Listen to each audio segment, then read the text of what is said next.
Le droit anglo-saxon, qui est le concurrent direct du droit continental, ne s'occupe pas du social.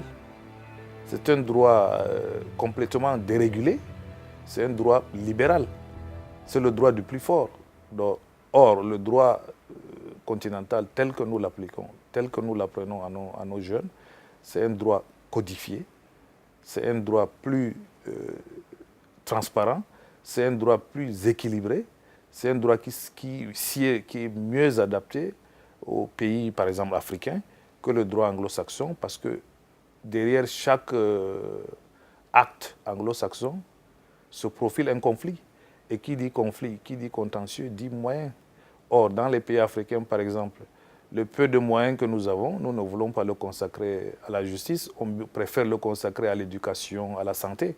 Derrière chaque homme d'affaires, il y a un grand cabinet d'avocats. Or, nous, dans les pays africains, on ne peut pas se le permettre.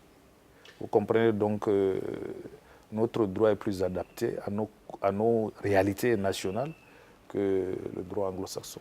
Le droit des affaires camerounais, on le retrouve dans les autres pays africains, dans le cadre de l'Organisation pour l'harmonisation du droit des affaires en Afrique, l'OHADA. C'est les mêmes textes qui s'appliquent au Cameroun, en Côte d'Ivoire, au Sénégal, en Centrafrique, au Tchad, au Congo, etc. Donc, et même certains droits, comme le droit des biens, le droit foncier, c'est presque le même droit. C'est le même droit qui est hérité de la colonisation française, avec des variantes, mais c'est le même droit qui s'applique un peu partout à cause de la langue française, héritée de la France. Aujourd'hui, le droit pénal, c'est presque le même droit, bon, avec effectivement dans chaque pays des adaptations.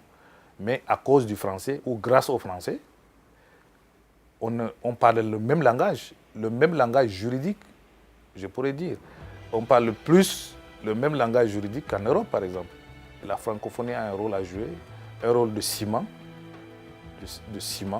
un rôle de véhicule entre les États francophones, qu'ils soient occidentaux ou qu'ils soient africains. Je pense qu'on a une chance d'avoir une langue commune. Et cette langue